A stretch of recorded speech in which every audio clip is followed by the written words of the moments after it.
I grew up a Yankee fan my whole life. I was not smart enough to get an education, but I definitely carried the burden of being a fan. When Vandy, when Coffee Day came here in 2008, I couldn't believe they even knew who Vanderbilt was.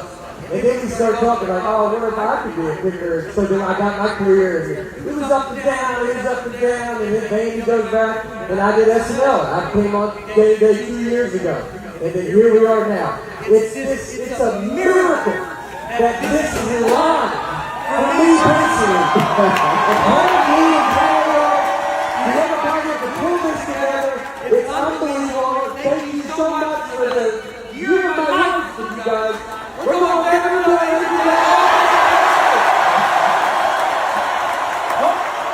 Brazil obviously has no experience in the big time games in the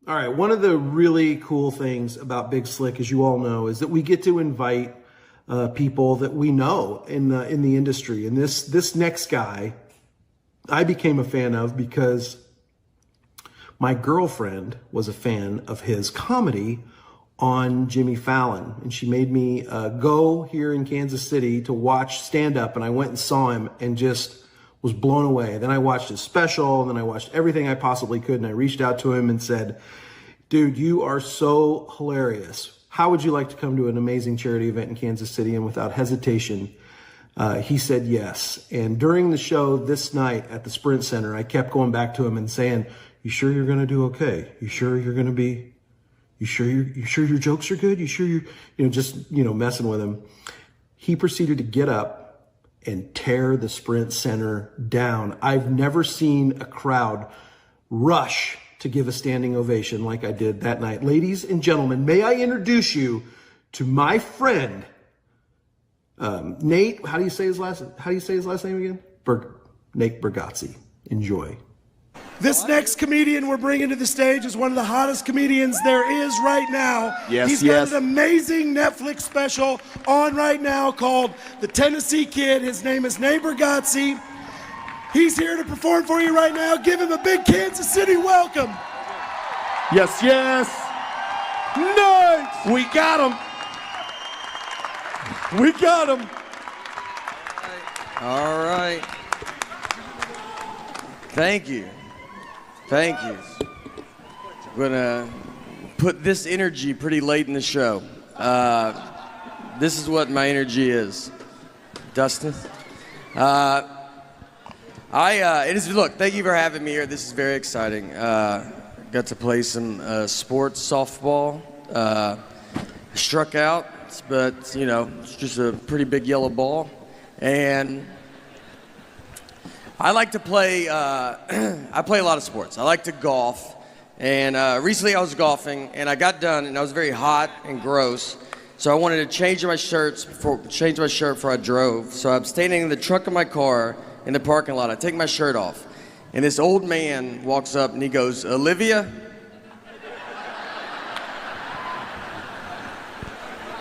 He was looking for his elderly wife and saw me with no shirt on. I covered up. I was like, what's that? And he was like, all right, honest mistake. And I was like, that hurts worse than saying Olivia. I don't know who he offended more, me or Olivia. I think we could both have a word with him. I'd love to meet her, though. I'll tell you, I'd love to see her and be like, all right, I get it. It was an honest mistake. I don't have a good body. That's the message. It's not. You ever wear those Under Armour shirts, those skin tight ones? Like I look better without a shirt on than with that shirt on. It just shows the worst parts of your body. They have like plastic surgery, how they draw markers on you. They should just put you in that shirt and be like, obviously you can see what we're gonna go after.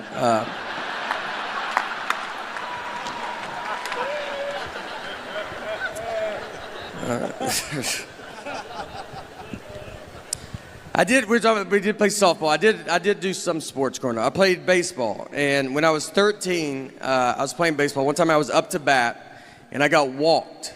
So I take my base, I get to first base, and I turned around, and the catcher was still standing there, and he was holding the ball. He's like staring at me, like he was daring me to run. And I was like, all right, dude, I'm gonna go. So I ran, he threw it, over through second base, ball goes in the outfield.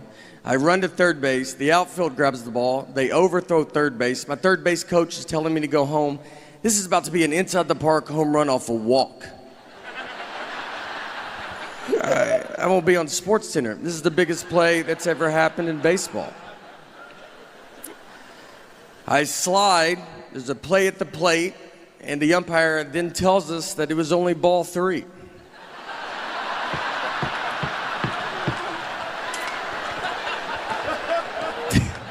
This is exactly true.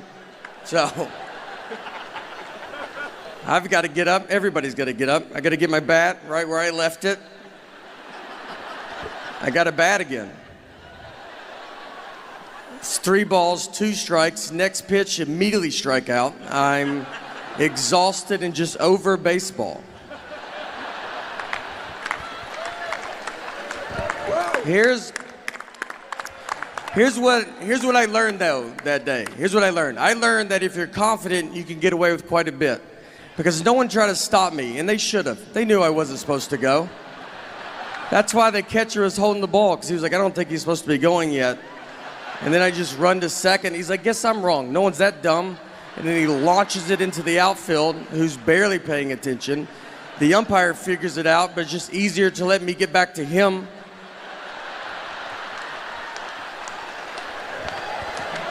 No one ever told the parents either. No one ever explained it to them. And they were cheering pretty hard. It's a pretty exciting play to watch.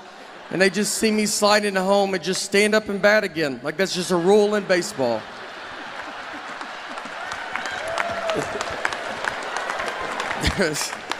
And you know what?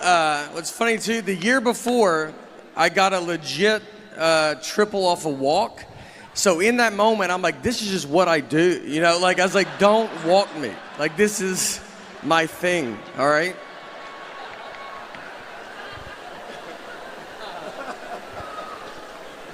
I'm a pretty dumb guy. That's the general. I went to a community college for 1 year, have 0 credits, 0. My loan was like $40. I paid cash. All my classes were outside. We never went inside the building. We would meet at a picnic table outside because our teacher was like, you guys will all be working outside one day. So.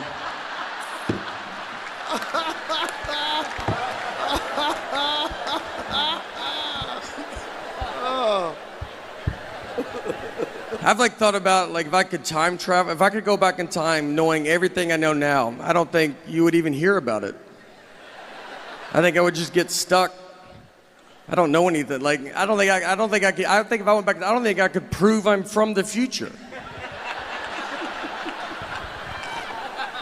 Like who's the next president? I'm like, just name someone and I'll tell you if I've heard of them or not. But I have no idea.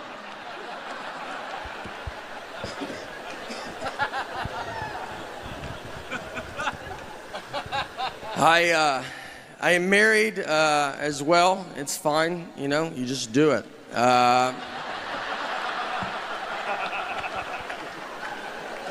This is what marriage is. It's just one guy talking and the other's like, I'm gonna get out of here. This is not. My wife, one time we were out on the lake with some of our friends and we were floating around in the water and there was a guy in a boat right next to us, and my wife was like, oh, that's my ex-boyfriend in that boat. I didn't know who he was. She didn't have to say anything at all.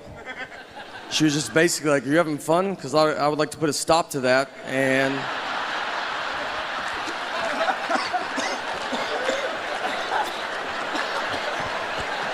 make you stare at this guy.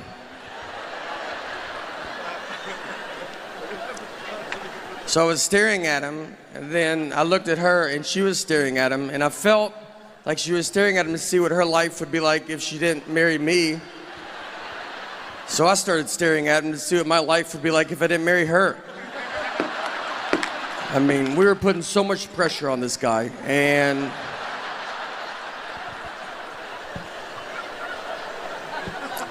nothing happened. We basically just realized we don't have a boat. But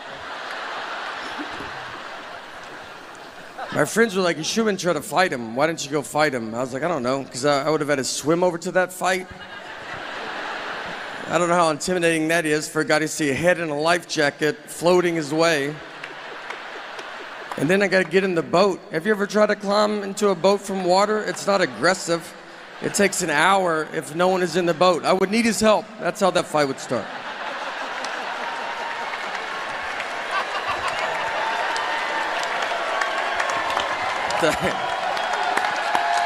Oh, thank you. Is this, all right.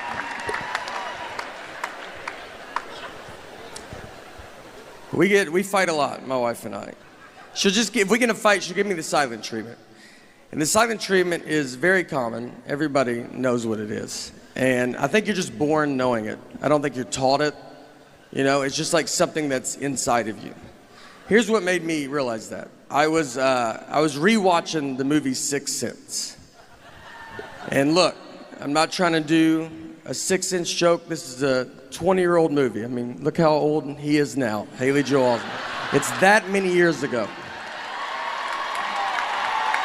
That's the baby. It's 20 years old. I also have to spoil it for you, but again, it's 20 years old. So if you haven't seen it by now, then I don't know what to tell you. But think about when you saw this movie for the first time. None of us knew he was dead, too, by the way, just so you know. And if you haven't seen it, like, that's a pretty big part of it. But for those that have, think about it. When you saw this movie for the first time, none of us knew he was dead. That was the biggest surprise we've ever seen in a movie. We just thought his wife wasn't talking to him for like a year. That made more sense to us than him possibly being dead.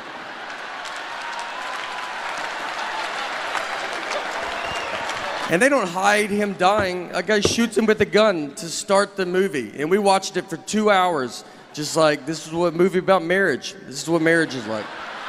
Even if you get shot, it's your fault.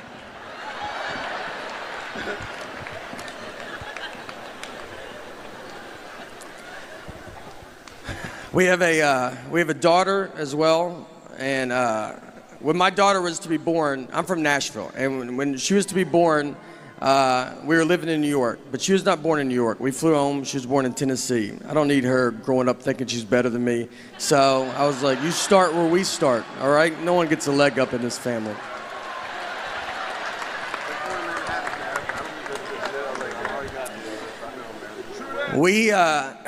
I love having a kid. Kids have very weird energy. Like their energy is like they want to fight you. They stare at you. They stare at just strangers for so long. And you try to stare back like, I will fight you in front of everybody. And they just look through you. Like, please, I would love it if you tried. I'm a big chain guy. I go to a lot of chain things. I just like to go to businesses that are doing good everywhere. I'm a big McDonald's fan. I go there quite a bit. And I take my friends, and every time I go in there, they're like, I haven't been here in forever. It's like, don't act like I'm the one keeping them afloat, all right? They're doing real good. So I went in with a buddy of mine, another comedian named Louis J. Gomez. And me and Louis, we go in, we ordered our food at McDonald's, and we sit down at our table. And then Louis went to the bathroom. He left me alone with his food. So I was like, you know what? I'm going to play a prank on him. So I grabbed his hamburger, I unwrapped it, I took a bite out of it, and I wrapped it back up and put it back on his tray. That's my big prank, right? Like when he comes back from the bathroom, I'll be like, dude, did they just eat your burger? That's crazy that they're doing that, right? Is that crazy? It's a dumb prank. It's harmless. It should never leave the table. All that should happen is Louis should come back, he should open his burger, and his first reaction should be to look at his best friend who's sitting with him, who also, by the way, dabbles in comedy,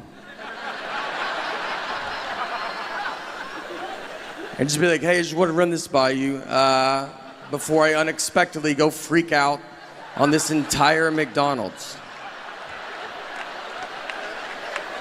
That's what I thought would go down. Just a little, hey, did you touch my food? The only time it's out of my sight. I just want to know before I try to fight a group of people that are going to be pretty confused on why they're fighting. But instead, I got to learn I'm friends with a lunatic and a guy comfortable fighting McDonald's employees because he opened his burger and could not have ignored me quicker. He looked at them so fast, almost like he expected them to do it, like it's happened before. And he's like, again with this. I will fight all of you till I find out who ate my burger. And he gets up, he starts walking towards them. I can't believe it's working. We have gotten so much farther than I'm prepared to get. So I just grabbed him. I go, dude, I ate it. Like, why would you not look at me once to see if I did this? And I get him to sit down, and it's weird. Like, everybody's looking at us. It takes 10 minutes for people to quit filming us with their phones. And it hits me. I just sit there. I was like, you're gonna get killed one day, man. I was like, let's pretend I'm not here. Let's pretend that someone did eat your burger that worked at this McDonald's. You're just gonna go blindly fight him. Not even try to size him up, see what he looks like.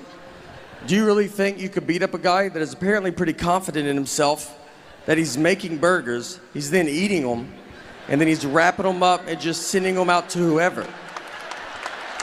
You don't think that guy's probably the greatest fighter of all time? I think you're gonna walk to the McDonald's counter and be like, who ate my burger? And all the McDonald's employees are gonna part ways. They know exactly who you're talking about. And in the very back, you see a guy cracking his neck. He's got his fist in the fryer, doesn't even know it, just warming his hands up. All right, that's it for me. Thank you guys for letting me come out, honestly. I appreciate it. Thank you. Thank you. Thank you. Oh! Unbelievable. May Bargatze, everybody. May Bargatze.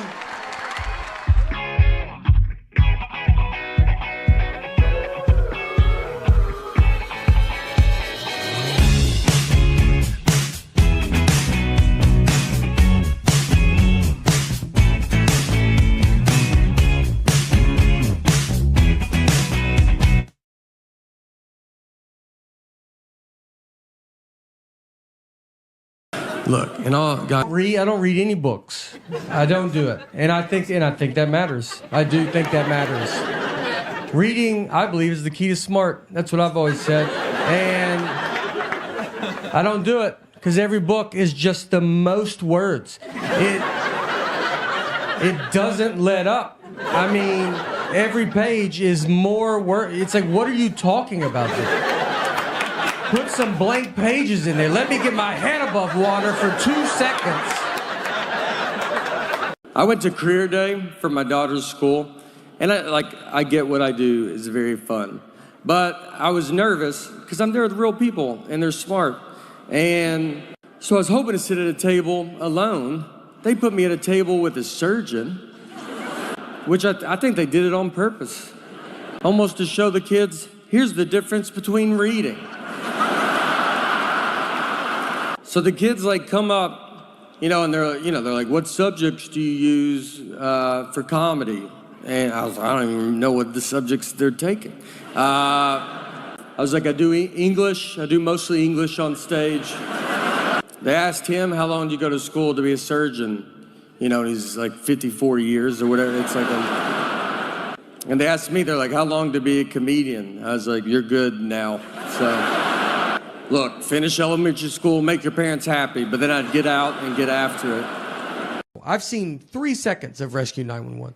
I remember walking through the living room, my parents are watching it, I look at the TV, a guy has a ski mask on, and a woman is asleep with her feet out from under the covers, and he started rubbing her foot. That's all I saw. I kept walking. I don't know what happened before or after, but I know I've never been able to sleep with my feet out from under the covers. Because I accidentally saw that 30 years ago. And my feet get so hot, and I want to put them out so bad. It is very exciting to be here. Not all shows, though, are like this. I did a show in a prison once. All the way in it. We went in it. There was few more people than this. We go in, let's say like you guys are like the inmates. So I'm like sitting here, I'm doing my dumb jokes. None of them work. Every joke I have involves being outside in the past 30 years. Like nothing's relatable. I'm like, traffic's crazy. Do you guys remember? Who remembers traffic?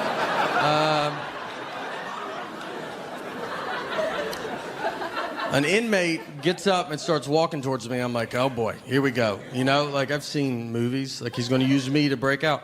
So I don't want to point at him, you know, but I am trying to draw. I'm like, the weather's been like pretty crazy. Should he be walking up like that? Turns out he's just going to the bathrooms. They're right behind me. He's a good guy. I judged him on what he was wearing and where we were at. It was my fault. He goes in, the bathrooms are not, they're like open. So I'm against this like brick wall and I'm like standing, it goes like halfway up. So it's me, a brick wall, and then the urinals. And he just comes out and then comes and pees at picks the one right behind me. And so it's just me and him just standing there. He's peeing, I'm like trying to talk. And he just pees without even kind of a problem. It was the most confidence I've ever seen in my entire life. I mean, I thought, whatever you think this guy did it, all right? That's not, an innocent man doesn't pee like that. That's a guy, he's not getting out. I took social media off my phone. I have Instagram still on there. I feel like it's still okay. It's like, it's safe. Twitter's like, I feel like it's just like celebrities telling you you're the worst. That's all it is, all day. Whether it's like the presidential election, everybody's furious. And then there's a big pipeline thing. Remember that? They're like, we got to stop this pipeline. I'm like, yeah, we do. I don't even know where this is at. I couldn't find it. Right now, I don't know what was in the pipe. I don't know if the pipe was above ground, but it was like, we got to stop. People have stuff there, and you can't be throwing pipes. You can't just throw pipes everywhere you want to throw pipes, you know? And it just... I follow Leonardo DiCaprio. You know, I'm a big fan. Just want to see what that guy's life is like. He tweets nothing fun out. I've learned that. He tweeted out 100 million sharks get killed a year by people. Just threw that. No solution. I'm just at home in Tennessee, nowhere near an ocean. So many sharks. I don't even... If you told me to guess how many sharks were alive, I would never have guessed 100 million. I don't know, a million? I don't know. Like, who knows how many sharks there are? I tweeted back. I was like, all right, dude, I won't kill any sharks. I don't know. Is that what you wanted out of this? I won't do it. I've never even been near a situation where I thought I might have to kill this shark. Never even met a guy that's pet a shark, but I'm not getting involved now.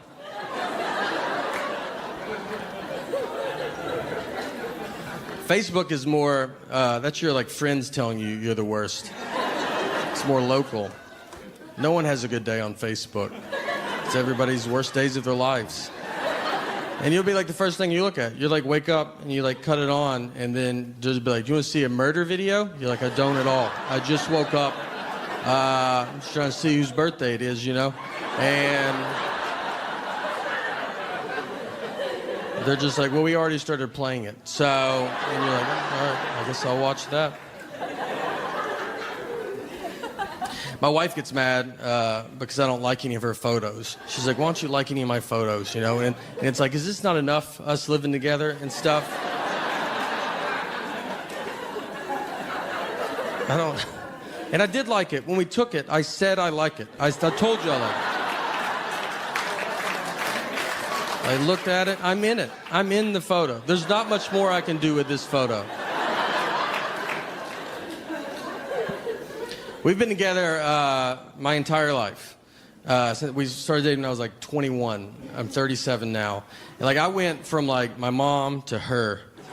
So I don't even know what it feels like to not have some lady be like, I don't know if I would do that, you know.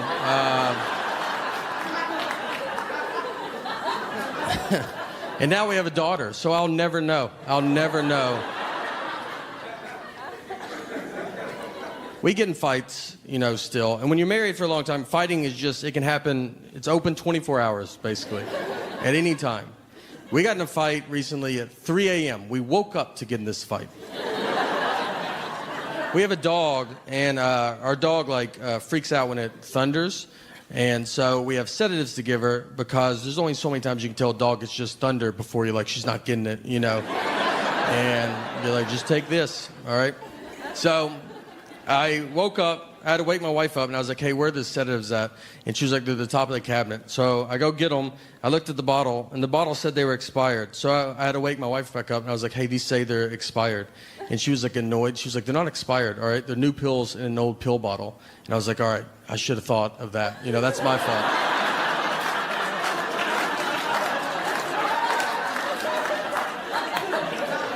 I mean, we have people come to our house all the time and they get milk and they're like, is this milk expired? And I have to go, that's new milk in an old milk jug. Are you the stupidest person I've ever met? Why would you not assume that's what it is? That's roughly what I told her. It wasn't as fun as that, and then she goes all in and tells me it doesn't matter because dog medicine can't even expire, which I was like, you've never even heard a rumor about that. You don't know that. We don't know any dog medicine people. I know who she knows. We don't know one dog medicine maker that's texting her like, hey, we're doing some pretty big things at the dog medicine factory. I wanted to let you know first, but we've invented medicine that can't expire. So feel free to tell your husband at 3 a.m. We do have a daughter as well. We took her to Disneyland when she was 2, and people told us that was a mistake. We didn't ask anybody, but they were happy to tell us. And they were like, you're just wasting money, you know, she's not going to remember it. And I was like, I don't know. She believes in Minnie Mouse. Minnie Mouse is like real to her. It's like fun to see her get excited, you know. Should I just lock her in a closet and be like, do you remember yesterday? No? Well, until you start remembering things, I'm not going to waste any of my money on you, all right? We're trying to discipline her too, and it's hard to discipline kids nowadays. You know, you can't do it. You can't spank them. You can't talk about it in a microphone for sure. So it's like, what do? You got to hope it works out. Spanking got like blown out of proportion because like you would see like a video of a lady like fighting her kid in a Walmart parking lot, and they were like, no, you're not supposed to spank. You're like, that was a regular fight. That's not like what we're talking about. I was spanked. My generation was. It was fine, you know. You ever talk to really old generations? They just act like they were beat with bats. They say stuff to you like, that doesn't sound like that should have been happening. You should have called the police or something. Like, the police would hit us as well. Everybody was hitting us.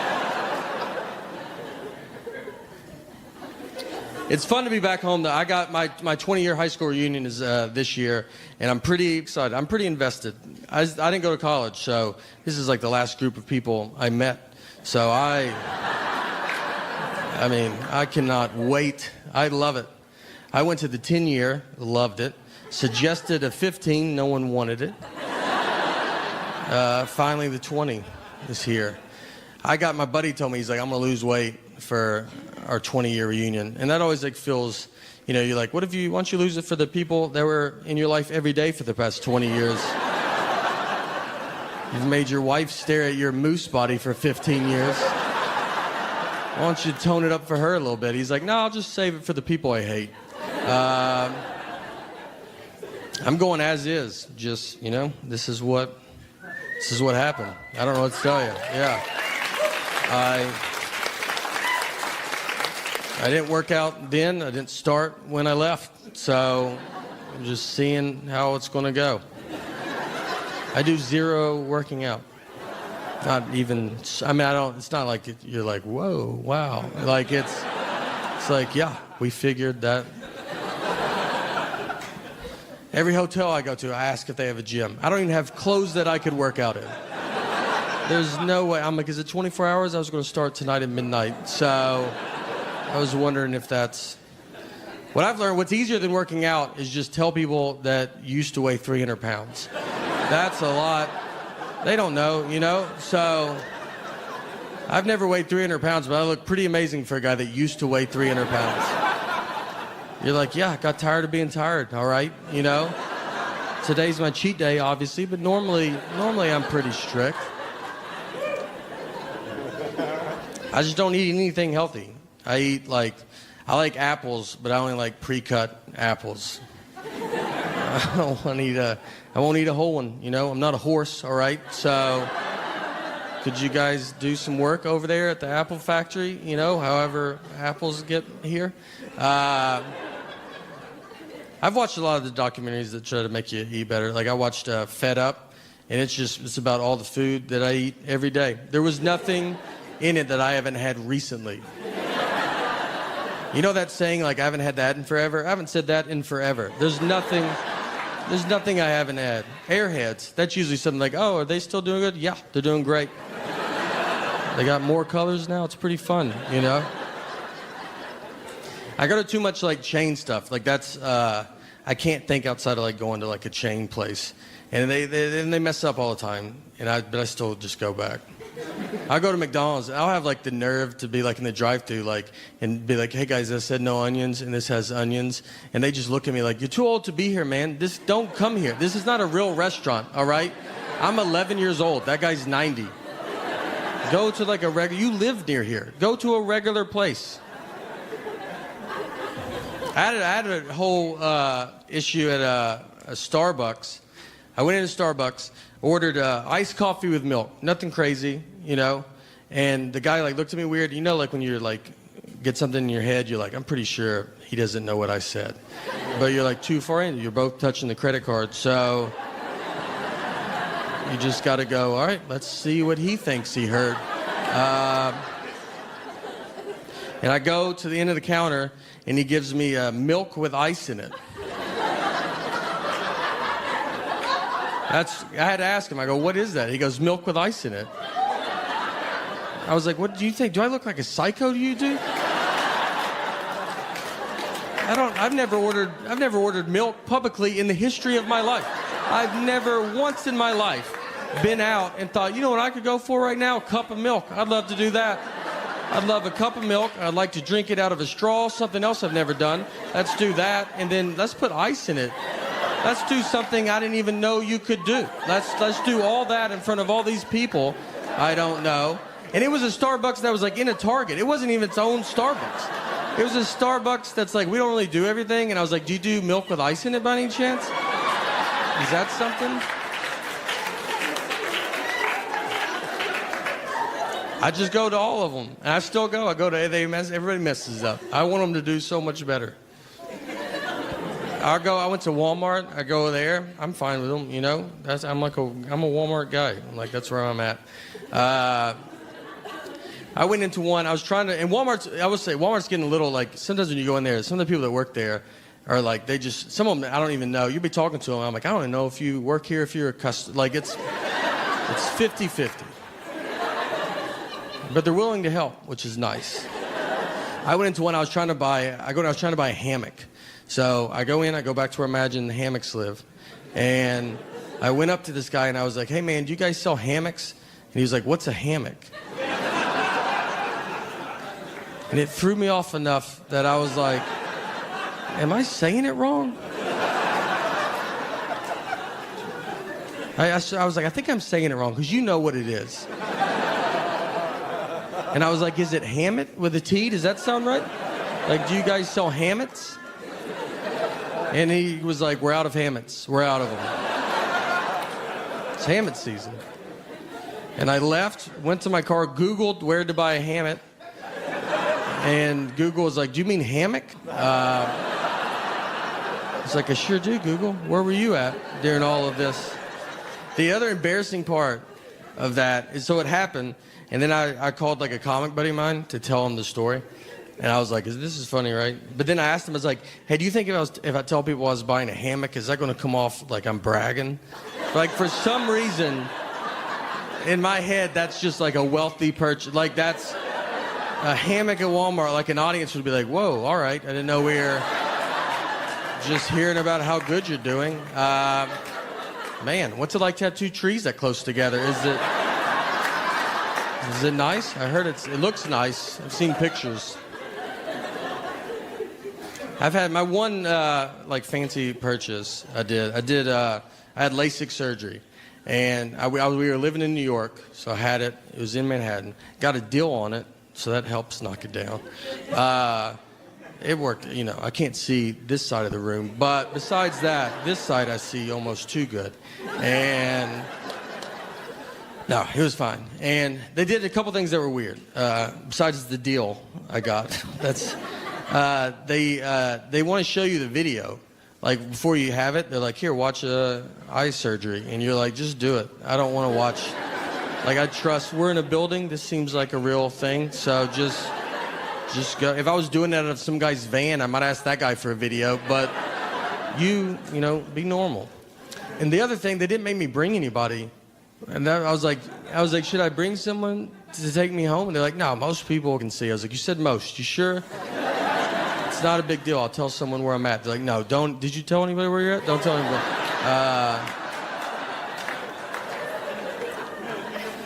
So I go in, they give you a Valium, you go back and you do it, then you get done, they give you those big sunglasses, and then I'm on a Valium, they're like, you good? You're like, yeah, this is like the funnest surgery ever. This has been a fun day, to be honest.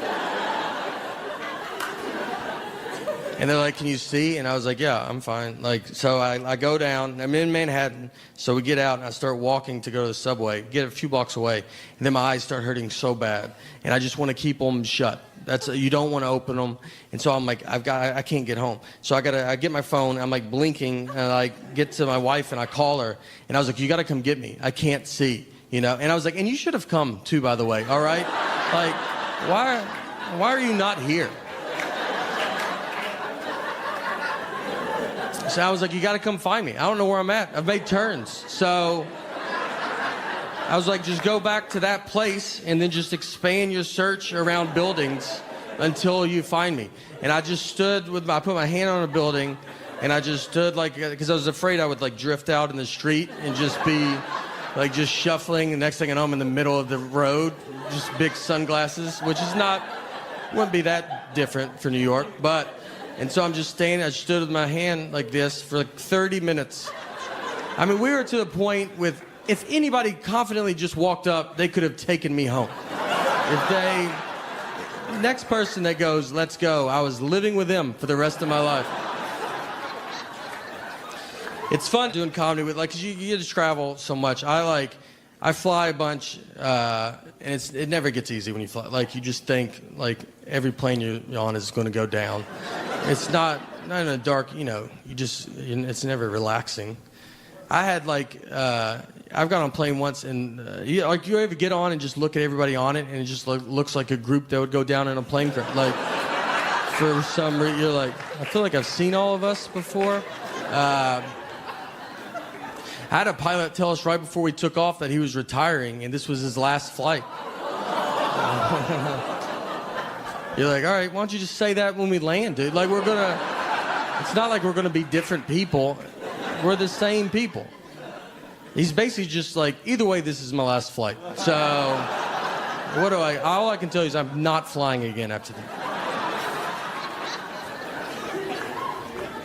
I'm trying to get better. Like, when you travel now, you go to like different like cities. It's like to like actually like go explore the town and like see stuff. I went to Wilmington, North Carolina, and yeah, a couple of us. All right, and they have a big battleship there, and it's in like, it looks like it's a river because you can see across. It doesn't look big, but it's probably part of the ocean. It's like one of those where you're like, could I drink that water? Could I not? You know. I don't know, but you can't ask that. You can't ask someone how water works. So I didn't even go on it, but it's there. I just wanted you to not think I didn't see it if you go. But I looked up some other stuff to do. They have a thing there called Cape Fear Serpentarium. And it's just a guy's house, and he has a bunch of snakes, lizards, and a crocodile just in his house. He has the world record for being bitten by a viper snake. It's 7 times. Which is like, it's a record no one is trying to get. It's so many times. He was bitten 3 times, and then 4 more times after that. That's how many times he was bitten. 3's a ton, and then 4 more after is just too many. But I was like, I gotta go see this. This is gonna be amazing. So I go, I walk over, I walk in. Right when you walk in, he's got a lobby set up. And in the lobby, he has 2 parrots and then a bunch of anti-government posters. That's like a real, he just has those things. It's like 2 parrots and like a lot of stuff on chemtrails. You know, he's basically just like, this is what I would love to talk to you about. And you're like, I just want to see some snakes, man. He's like, all right, but maybe later could I corner you and talk to you about it? And you're like, I don't know, let's see how the snakes go. So I went and I paid. It was $9, obviously cash only in a place like that. And so I give him my $9. I go up. First snake I see is a gaboon viper. It's a crazy venomous snake. And there's a story written out about how venomous it is. And the story was that these 2 kids broke into the Washington National Zoo in the early 1980s to steal a gaboon viper for whatever reason. So they get it, they put it in a trash bag. When they're walking out, they have the trash bag over their shoulder as if they forgot what they just did. The snake bites through the trash bag because it's a 1980s trash. It's not like a Glad one now, you know. This was like when trash bags were not doing good. So it bit the kid. The kid went into a coma for 4 days, and then it was like, that's all we know. We don't know what happened. And you're like, that's the whole reason I'm even reading this, to see what... Did he die? Is he stronger? Are you him? Like, what's the rest of the story?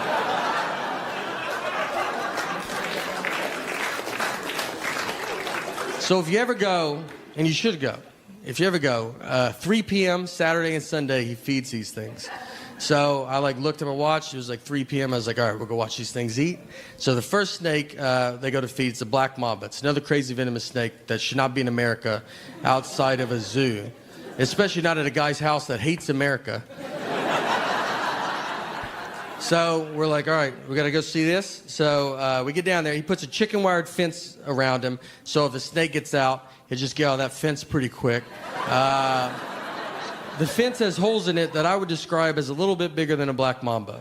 And I mean, we're leaning on it. We're getting kids up against it. We're like, no, you get up here. Push, their kids' faces are against it. So we all stand around. He's a bucket of dead mice. He grabs a mouse. He throws it in there. He eats it. We all cheer, and then we move on. Next one we go to is 12-foot anaconda. This snake is huge. He props open the glass cage with a 2x4. That's how big it is. Props it up. No chicken wired fence. It's non-venomous. Worst case scenario, we're all going to wrestle this snake. So we're all standing there around. He gets his bucket back out, but this time it's got dead rabbits in it. And they're the biggest rabbits I've ever seen in my... I would have paid $9 to see what that rabbit's life was like. You know, just to see that rabbit drive up that day. He gets these giant, 2-handed tongs that they look like they're for this. So he grabs a rabbit. He kind of steps back. He's going to make the snake come out and get it like he's hunting. So it's the rabbit, it's him, children, and then us.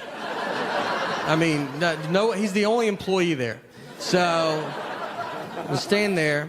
Luckily, the snake comes out. He gets the rabbit. He constricts it. It falls to the ground. He lifts it. He puts it back in. He goes, well, Easter Bunny's dead. Makes that joke for the kids. Yeah. And we waited for him to say he was joking. He did not. Yeah, he stared at the kids harder, almost to assure it. That's what it is. Then he goes, all right, you have permission to touch the snake. No one's asking. We're walking away. No one was like, I bet this is when we can pet him. They're leaving, and he makes the kids pet him. And they most don't want to touch the snake. Most are petting the rabbit he was eating. It was like the 30s. There's no rules in this place. It's like riding a ski lift. You ever been on a ski lift and halfway up you're like, hey, my bar didn't lock. Should it have locked? I don't do this ever. So the last one is the crocodile. We go to the crocodile. It's a 10-foot crocodile. This crocodile has been staring out at his cage at everybody. He's trying to remember you for supporting this guy. He's like, I'll find you one day. I mean, if he was in here right now with a hat on, I wouldn't be surprised. That's how nervous I am when I go out. So we all stand around. Crocodile's there. He unlocks the door. Door's unlocked. He gets his rabbit bucket, and he grabs a rabbit, and he's going to just open the door and throw it in there and eat it. And watch it. He grabs the rabbit. He gets it right here. The crocodile sees the rabbit and comes forward, hitting the door, which is unlocked and we learn also broken. Hits the door. If the crocodile's momentum like just takes him out into the carpet, like they were staying with us, the kid. There's a 10-foot crocodile just on the floor. So everybody just starts losing it. It's like a Godzilla movie. People are just running. Everybody's crying. People are crying real hard, like just bawling. Everybody's dead behind you. You just assume it. You don't even look. Some lady was like, my husband. I was like, your husband's gone, lady. He's gone. We shouldn't be here. There's so many signs that say we shouldn't be here. And we just leave, because the cobra was next. She's like, I don't know if the cobra's in a cage. Who knows where this cobra's at? He might have been watching this with us. This is a real story. And here's my proof. I have proof to this story. Is there's a TripAdvisor review from that day. It's not my review. I'm not a review guy. But someone reviewed it. And you can look at it. Go to TripAdvisor. Type in Wilmington, North Carolina, Cape Fear Serpentarium. When you get there, go to the reviews. They have 4 stars to 1 stars. If you want to see what I'm talking about, I would start at the 1 stars. They're all pretty fun to read, though. You know, 4 stars loved it. They think the place is great. 3 and 2 stars, they're usually pretty hung up on the propaganda in the lobby. They can't get past that. And then just go to the 1 star that says, crocodile got out of the cage.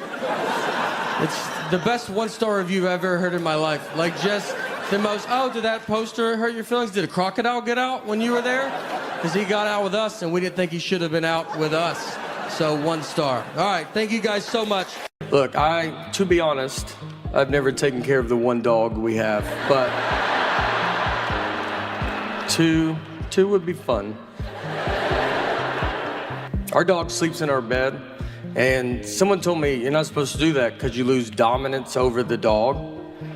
And I asked him, I said, what year do you think it is?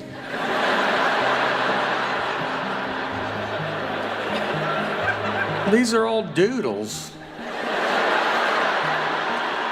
They're barely dogs. It's a person. They're people. This guy acts like it's 1980 when you kept the dog outside all year. Those you needed dominance over. You had a wolf in the backyard.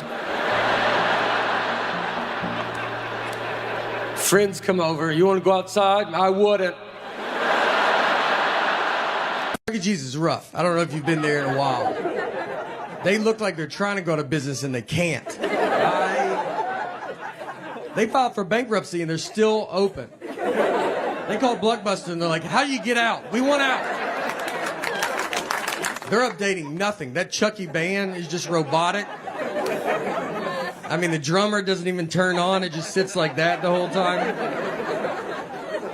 They sell booze to parents now. They just give them buckets of Bud Light. They're drunk in a booth at 9 a.m. And someone drives those kids home. I don't see a bunch of Ubers and Lyfts showing up. There was a Chuck E. Cheese that got caught. If people didn't eat all their pizza, they would just put it back out on the buffet. And that would shut down any normal business. And with Chuck E. Cheese, they have thrived. I mean, when I read the story, I was like, I thought that's what they were doing. I thought we agreed that that's fine. I didn't even know what the article was about. So I sit on it for like 6 months, like a long time.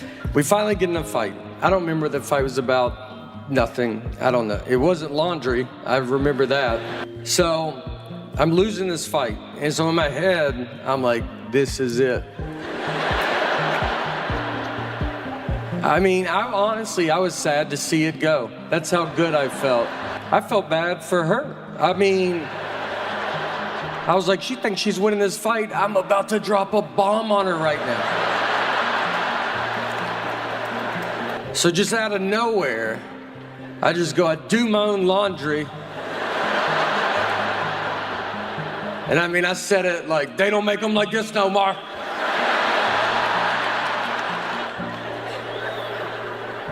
I was shocked that it started a second fight I never saw coming. Look, I can be wasteful. If something gets to the bottom, I will throw it away. Ketchup. If ketchup gets like that much left, I'm like, blech. She will put the old ketchup with the new ketchup. That way your ketchup's always gross. Toothpaste. I will use it to what I think the average person uses it to. I don't think I should feel muscles trying to get it out. I'm not gonna have an iron on top of it. But she'll do it more. So I know when I'm done with it, I give it to the hobo I married. She cuts it, gets it all out. I married an old man from the Depression is who I married. Nick's a little person, very fun. We started comedy together. He, very easy to trick. We were once at a coffee shop and a guy was sitting near us with a big husky dog. And Nick just goes, hey, you think that's a wolf? And I just said, yeah, I do think it's a wolf. They just passed a law that if you can catch a wolf, you can have it as a pet. And he goes, should I go ask him about it? I was like, I mean, absolutely, you know? I mean, he wants to talk about it. That's why he brought that wolf out here. And I watched him walk over to him and just go, excuse me, is that a wolf? And the guy, I mean, he didn't really know how to answer it. He said, what? I mean, you think I brought a wild wolf to this coffee shop? And the wolf's just being cool about it? It's not losing its mind right now? I almost joined the Army when I was 18 just because they called. That was the only reason. I thought I got picked. I was like, oh, wow, this is an honor. Like, I also signed up for a JCPenney credit card at 18 because they called and I was like, man, this day is getting crazier and crazier. I would love it. I would love a credit card. I just got called for the Army. I'll go get some stuff. My mom had to go get me out of all of that. My mom had to call the Army and JCPenney in the same day. She was like, he's not doing any of this. He got to the phone quicker than he usually does, so. I did not have my phone. I mean, everybody has their phone. I was going through the airport, and you just don't have it, and you just stare. I mean, we were waiting in line, and you're just, like, looking ahead, and people are just like, all right, dude, what is wrong with you? I mean, just regular people, like, where's your phone? I'm like, I don't have it. I would like to talk to you, though, if you would talk to me. I'd love to chat for a little bit. One thing I got when I hit my 40s was claustrophobia. Never had it. Actually got it here on the Simpsons ride, which is what's crazy. I mean, we're 100 yards away from where my life fell apart. I rode that ride with my daughter, and we're sitting on it, and we had another buddy, and he has his two girls on, and so we sit there, and they pull the bar down, and the bar, my leg gets stuck in the middle, and it just opened a door that I never knew was there. I mean, it's like a problem. I had to stop the ride. It's super embarrassing to stop a child's ride and just be like, I'm just waving, I'm like, I can't do it. And then they open the bar and they go, all right, you can do it again. I was like, I'm out, dude. And no one got to ride it because I couldn't ride it. We all had to leave. Yeah, ruined it for everybody. And that's claustrophobia. It just kind of ruins everybody's time. She'll be watching TV. I'm like, ma'am, are you watching this? I couldn't tell. I was going to change it if you weren't watching it. My wife's always around, too, I feel. Just always, like, near, you know, especially about home. It's like I married a cat that I'm like, you just always on me. If I if I go to the bathroom, she's like, I'm going to paint the bathroom door while you're in there. I'm like, you couldn't do it later? No, I had all the time to do it. I thought I'd wait till you went in, and that's when I was going to start. If I eat something she doesn't approve of, she just pops up, man. I mean, I'll try to sneak it. I could eat an Oreo cookie in the attic at 3 a.m., and I would bet my life a light would cut on, and she'd be like, what are you doing up here? And if I questioned it, it was like, what are you doing up here? She's like, I'm always up here. This is when I do my attic stuff. Recently, I was walking in my car, and I had a college kid come up, and he was raising money, for nature, or it was for Earth. It was nature and Earth. I don't know. He used real words, but it was, basically, I felt even, and he looked at me, he's like, it's going to Earth. And I was like, yeah, well, Earth is going through it right now. So he was telling me everything Earth is going through. It's pollution. He said our water's being poisoned. I think I was buying a tree. I don't really know. But I tried to give him cash, and he was like, oh, you got to do a credit card. I was like, okay. So I give random iPad all my family information. It was $75. So he's like swipes the card. And then after it goes through, he goes, just so you know, it's a monthly charge. Yeah. He told me after. And he was like, look, you can cancel it on the website. I was like, I don't even know what's going on right now. Doctors are so unimpressed with birth. The big message they tell you, they're like, all right, whatever you do, let's just try not to shake this baby. That's the number one goal. And they tell it to you almost like, obviously, you're going to want to shake the baby. But it would be just so awesome if you just did not shake this baby. And then I watched a video of a guy, and he was like, here's what I do when I feel like I want to shake my baby. I take walks, you know. I walk about 70 miles a day. I walk a lot. I've barely seen this baby. And then I signed a certificate like I was in kindergarten that said, all right, I'm not going to shake the baby. They quit asking me. I didn't even think of it till you guys brought it up. I've never heard the word shake so much in my entire life. Like, that's all we talked about for 3 days. And the first night we got her home, I remember she was like crying for like 6 hours, and you're like delirious and confused. And I was like with my wife, and I was like, wait, are we supposed to shake this baby? Like, God forbid I go to a store she has a coupon for. I mean, I'll be walking into the parking lot just to get a call. Don't buy anything, I have a coupon. I'm like, do you think I'm going to come home and get that coupon? Is that what you think's about to happen? I'm going to try to pay more now that you called. I don't even know if Target allows that, but I'm going to try to negotiate up on this toothpaste. You better hope they don't ask me to round up. I'm rounding up. I hate coupons so much, and she's addicted to them. She will not let me leave. Like, I got a coupon. I'm like, I just feel so stupid. I'm buying deodorant, and I'm like, I don't have all the money, but I'm almost there. But I do have this coupon. One day, I hope to be able to pay full price. We are saving up as much as we can. God forbid I go to a store she has a coupon for. I mean, I'll be walking into the parking lot just to get a call. Don't buy anything, I have a coupon. I'm like, do you think I'm going to come home and get that coupon? Is that what you think's about to happen? I'm going to try to pay more now that you called. I don't even know if Target allows that, but I'm going to try to negotiate up on this toothpaste. You better hope they don't ask me to round up. I'm rounding up. I hate coupons so much, and she's addicted to them. She will not let me leave. Like, I got a coupon. I'm like, I just feel so stupid. I'm buying deodorant, and I'm like, I don't have all the money, but I'm almost there. But I do have this coupon. One day, I hope to be able to pay full price. We are saving up as much as we can. My parents are getting older. So my mom, we had her go pick up our daughter recently at a friend's house, and I texted her the address. She drove to the wrong house. So she knocked on the door, another grandmother answered. Well, this is not good. This is like two dogs seeing each other through a fence. They're going to be there for a while, you know? So my mom, she knocks on the door. My mom goes, is my granddaughter in there? And that lady goes, I have 3 grandsons, so no solution. Just 2 grandmothers. Just, do you have stuff? I have stuff too. They talked for 30 minutes. It's a wrong door. I had to go get my daughter, then find my mom. Once I did a show in a prison once. All the way in it. We went in it. There's few more people than this. We go in, let's say like you guys are like the inmates. So I'm like sitting here, I'm doing my dumb jokes. None of them work. Every joke I have involves being outside in the past 30 years. Like nothing's relatable. I'm like, traffic's crazy. Do you guys remember? Who remembers traffic? An inmate gets up and starts walking towards me. I'm like, oh boy, here we go. You know, like I've seen movies, like he's gonna use me to break out. So I don't want to point at him, you know, but I am trying to draw. I'm like, the weather's been like pretty crazy. Should he be walking up like that? Turns out he's just going to the bathrooms. They're right behind me. He's a good guy. I judged him on what he was wearing and where we were at.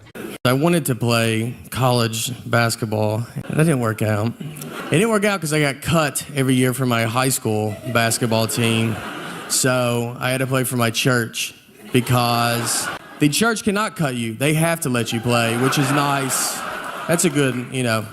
I guess they could cut you. You'd be pretty bad if they're like, look, we think you're good, but Jesus does not think you're that good. Yeah, he is our captain. So I wanted to play college basketball, and that didn't work out.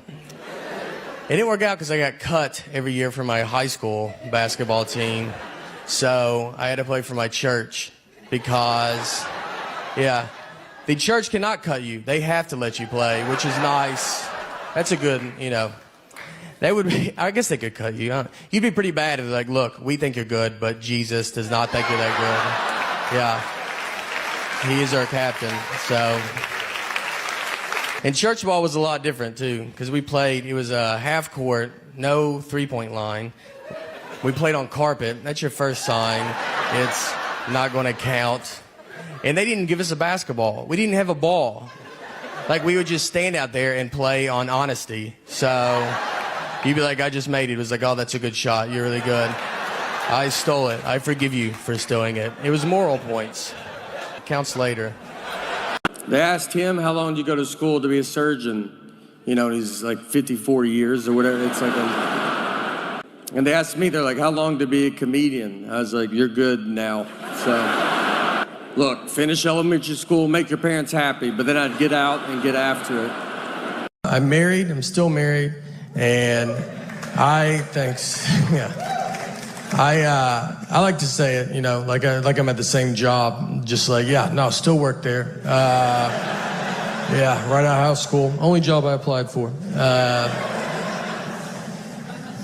My wife will tell me that she always says that I don't like the way she talks, and it's not her voice. I like the sound of her voice. That'd be a big problem, I think, if it was like, it's your voice. I just hate it. Just to go to couples therapy and be like, can you hear it right? Like, it's not, you know, it's not fun. It's the information that she chooses to tell me at times. We took a trip to Florida, to Fort Lauderdale, and her and our daughter are flying from Nashville, where we live, and I'm flying from Detroit. We're meeting at Fort Lauderdale's airport. I have to find them when they land. So I called her because I was about to take off, and I was like, all right, what time do you guys leave? She goes, noon. And it was 11:30, and they're still at home. I was like, Laura, I don't know if you even know what an airport is. But if that plane was in our driveway, I don't think you could make it.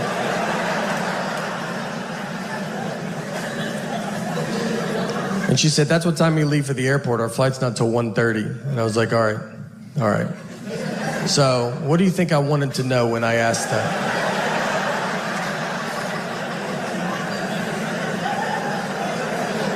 Is that what you thought the best time you could give me was a time that means nothing to nobody? What time did you go to bed last night? Just tell me that, and I'll just look up all the planes that land in Florida, and I'll guess which one I think you're on. She said, I'm sorry I don't talk the way you want me to talk. I'm like, I want you to talk like a regular person, all right? Like you've been around people before, you know? We didn't talk in Florida, I'll tell you that.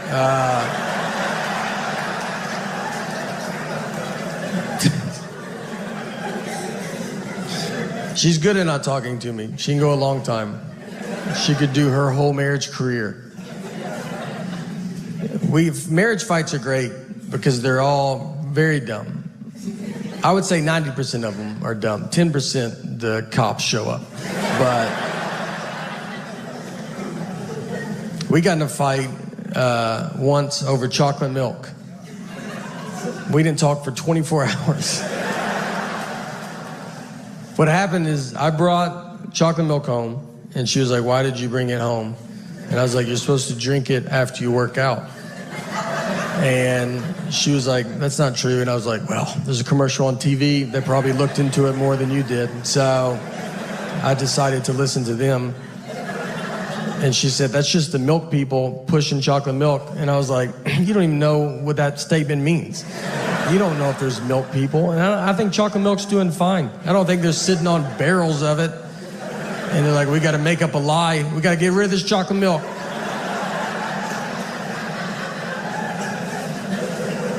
She went to college, all right, and I did not. But she did not study chocolate milk. When is it good and not good for you? To be fair to her, though, I do not work out. So, you know, but I was probably going to start, and I needed to get all this stuff there. Do you ever get in those fights, like you'll be at home, like by you and your spouse, and you guys are not talking to each other, and you're in the house together, no kids, the house is quiet, and you just stay on opposite ends, and then you pass each other in the hallway? That's like the funniest part of it, because you don't live in a mansion, you have one hallway. and you just didn't time it out right, and you just have to walk by each other like strangers. You're like, oh, excuse me, sorry. Yeah, no, go ahead. She'll be watching TV. I'm like, ma'am, are you watching this? I couldn't tell. I was going to change it if you weren't watching it. It's the silent treatment. The silent treatment is, it's a very common thing. Everybody knows what it is. I think women are just born knowing it. I don't think you're taught it. I don't think it's like, my mom did it and her mom. It's an instinct that's in us all, that we all just know. And here's what made me think of that. I rewatched the movie Sixth Sense. And I'm not trying to do a Sixth Sense joke. This is a 20-year-old movie. I also have to spoil it, but it's 20 years old. So if you don't know by now, I don't know what to tell you, you know? And don't be like, we were going to watch it tonight. We're going to go to Blockbuster on the way home, and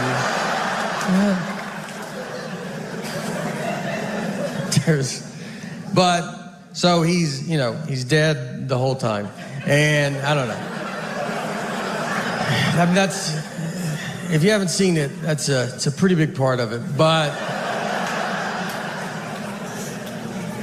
for those that have, think about when you watched it. When we all saw this movie for the first time, none of us knew he was dead. That was the biggest surprise we've ever seen in our life, you know? We just thought his wife wasn't talking to him for like a year. That made more sense to us than him possibly being dead.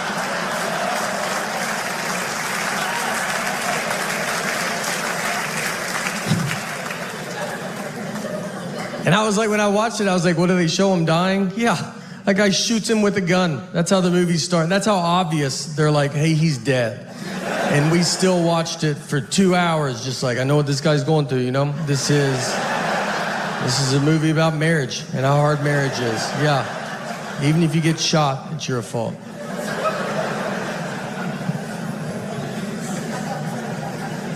On a sadder note of sorts, we had to put our dog down recently, and it's a tough thing to do, you know? Nothing was wrong with her. I'm just really busy right now, and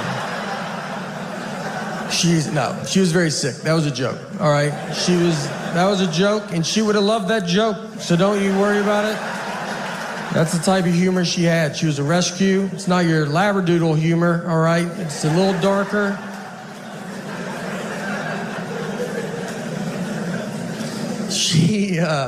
She was a wonderful dog. We loved her, and her name was Annie. And the reason we got her was my sister worked at a vet, and people do put dogs down for no reason. So if someone brought a dog in that was fine, they just didn't want it. My sister couldn't do it, so she would walk the dog back and then just steal the dog. I don't know the laws on all that, but I'm sure now people are finding out that their dog's still alive right now. So we got Annie. Annie was getting put down. She was a hunting dog, and she was terrible at it. And she was bred to be a hunting dog, and she was just like a misfit toy that just didn't do it. She got shot once, and that's because the guy, he would be doing target practice, and then she'd just walk in front of the targets, and he would hit her, and he's like, what are you doing? And she's like, what are you doing? She had no awareness about her, the senses that dogs have. We had turkeys in our backyard once, and I let her out to go chase these turkeys. You know, retired hunting dog, figured that's fun. And we have a very normal backyard. It's not Yellowstone Park. You can see all of it at all times. I push her out, and she just pees and then comes back in the house. Never sees the turkeys. And I'm just looking at her you didn't feel anything? Nothing was going? I sensed it as a human on the couch. I felt there was turkeys outside. You want to take just one lap around, see if... The guy used her a lot for duck hunting, so he would shoot a duck. She's supposed to run and go get it and then bring it back. So what I like to picture is he shoots the duck, she runs out, comes back, no duck. And she's like, I don't even know what we're doing. All right, I did not. A million things flew in the air when you shot that gun, and I'm supposed to know which one you hit. And the guy's just looking at her, and then she's like, you're not even the guy that I came out here with. Do you see, is there another guy out here by any chance? Our daughter would put birthday cone hats on her, and one time one slipped over her eye, and it was like that for 6 hours. I was just trying to see how long, like how's it accidentally not coming off? And she was just going about her day, just eating, drinking, like, yeah, I can't see all that eye no more, all right? That's the cards I was dealt, and that's okay. And then I pulled it off of her, and she's like, oh, I didn't know you were a doctor. And I'm like, I am a doctor. Just two dumb animals talking to each other. So she had skin cancer, and she would get all these spots on her. So we kept getting them removed, but it was really starting to take a toll on her, and she was older. So we knew the day was close. And our daughter, she's 6 now, but she was 5 at the time. This was her first pet. She was best friends with this dog. And it was the first thing that was going to die in her lifetime. So it's a lot of stuff to have to explain to a kid, you know? And so I was talking to my wife about, like, how are we going to tell her? And at first I was like, let's just act like we didn't have a dog. 5-year-olds are smart, but if we stick together on this, and she comes home from school and is like, where's the dog? And we're like, what dog? Like, I've never seen a dog. Don't you think I would know if there was a dog? But I read an article about the long-term damage of that. It's pretty good. So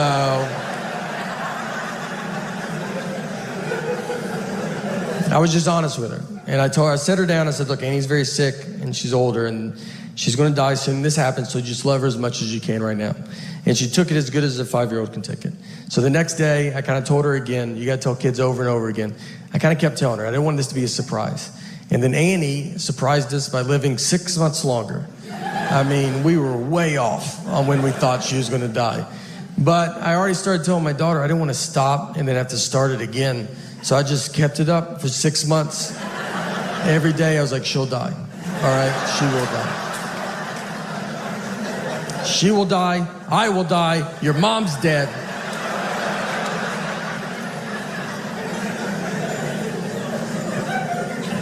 So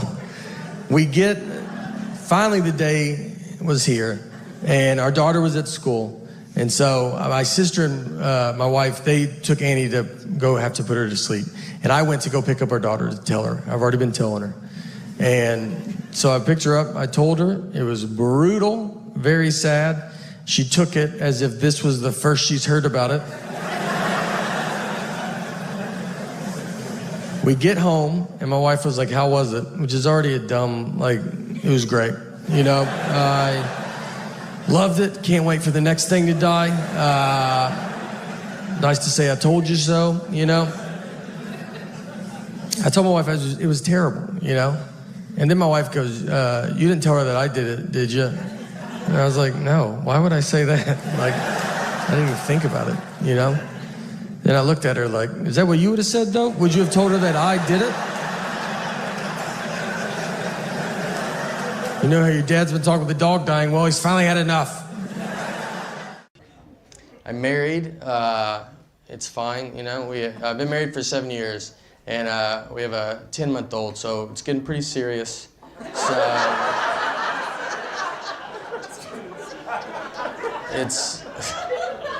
I lived in New York for 8 years, and so I just moved to LA, but when my daughter was born, she was supposed to be born like when we were living in New York, but I flew home and she was born in Tennessee, because I did not want her to be born in New York. Like, I don't need her growing up thinking she's better than me. So yeah, I was like, you start where we start, all right? Our daughter is in 3rd grade. And for 1st grade, she started taking the bus. And it was the first time she ever took the bus. So if you know as a parent, you walk them to the bus stop. It's very fun. And so we got her on the bus. She went to school. At the end of the school day, someone from the school called my cell phone. They have my wife's cell phone. They have my cell phone.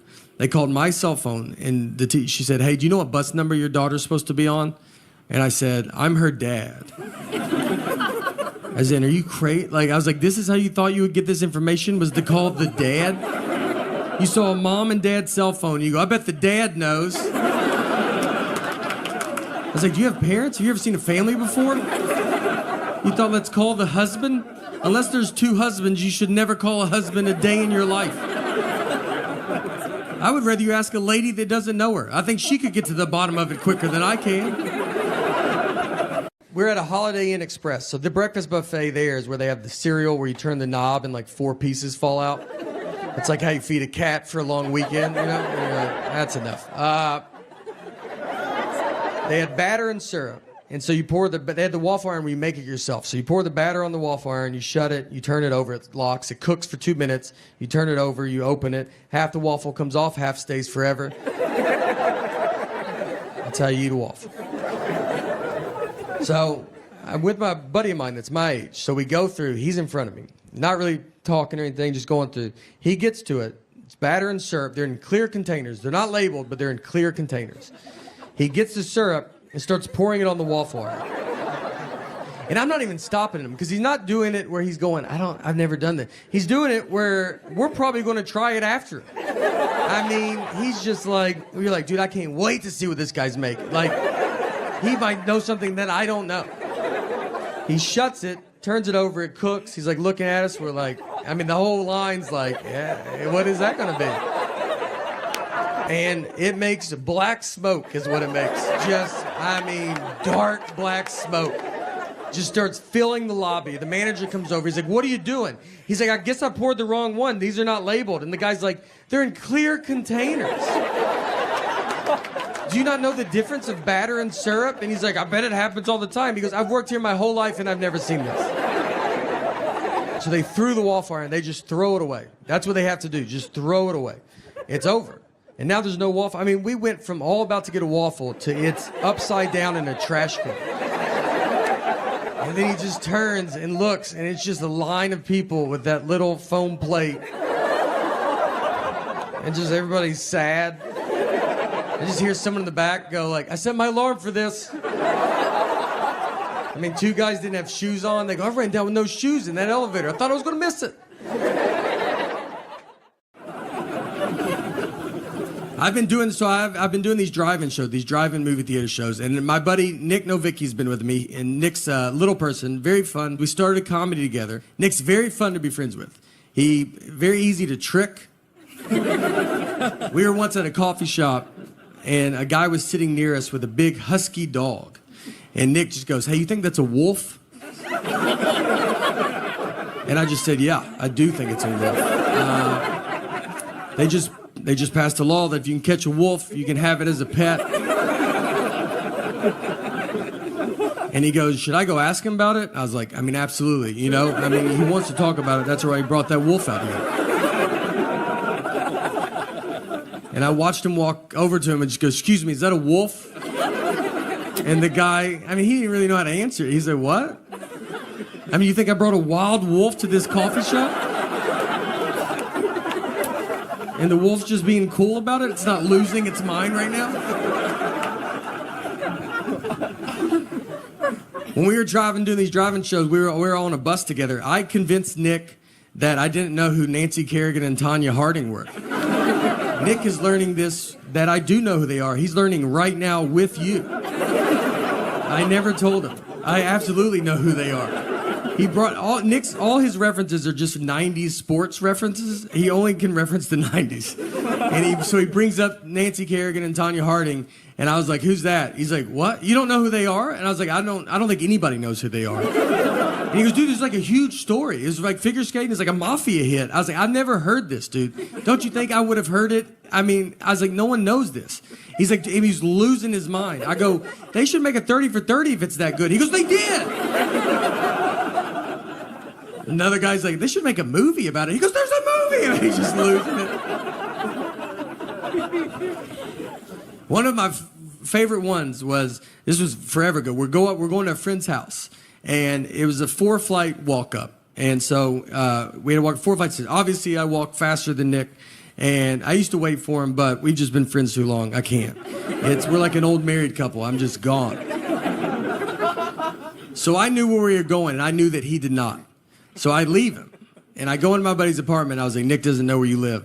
So that's fun, you know, just see what happens. About 30 minutes go by. Nick finally comes into the apartment, and I asked him, I was like, where were you? He goes, I didn't know where to go. And I go, I know. So, like, I mean, you've been gone for a long time. You know, did you go back outside? He goes, oh, no, I've been in someone else's apartment all this time. He went into someone's, he was just trying handles. And the door opened, he walked in, said, I'm with Nate, and went and sat on their couch. That's how far he made it. Think about where your couch is. That's how deep he made it into their place. And he's so confident, I mean, they had to be like, I don't know, maybe we know a Nate, you know? I want to go back to school with her, like kind of like not physically go back to school, but like, you know, when she brings like homework home, I think I need a whole nother run through. Like, I need one more. Like, I don't remember any of it, so I needed to be like, what are they doing? Or stuff. I don't know. She's gonna go to make sure she goes to college. I did not go to college. I went to a community college. I went for 1 year. I don't even have a credit, so my loan was $40. I just paid cash. I just gave the teacher cash. I was like, this is cool. And he was like, yeah, it's more than enough.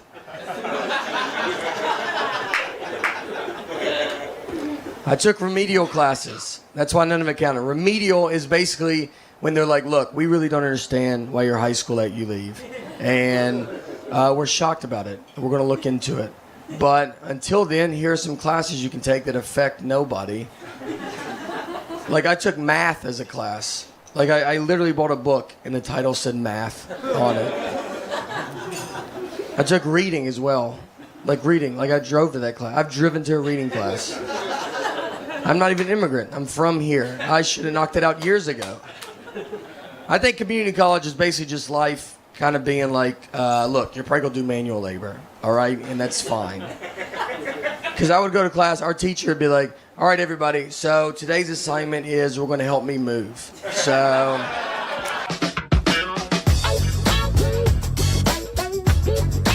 here's what I'm doing for, you know, my daughter's future environment is what I decided to do. They say we won't have water. So I put a bunch of buckets outside to collect water.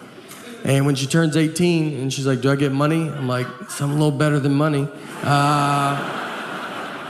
I bet you've always wondered what those buckets we're doing outside. Well, they're all yours. And that's for your kids and their kids. Everybody gets a bucket of water.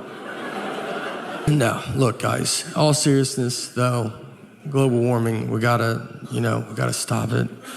Or more of it. I don't really know which way we want to go, but it can't stay warmer. I know that. It's got to be one or, something's got to happen. Something can't stay where we're at. So go, I don't know what direction you want me to just go. My body's falling apart. My shoulder hurts because I stand on stage like this.